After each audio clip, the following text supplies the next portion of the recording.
অভয়ার যে ন্যায্য বিচার হয়নি এবং রাজ্য সরকার ষড়যন্ত্র করে প্রমাণ লুট করেছে গোটা এখানে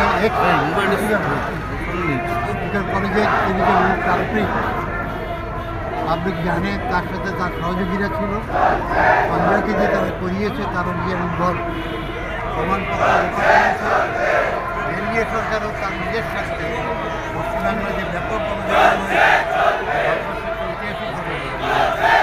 এর প্রভাব যাতে ভারতবর্ষের না বিজেপি শাসিত ব্যাপক গণধর্ষণ চলছে,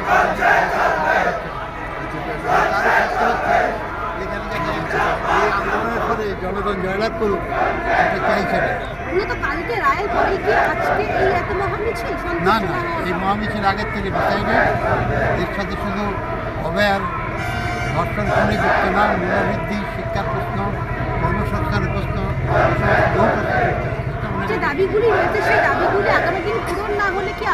আন্দোলন তো চলবে, এটা সূচনা।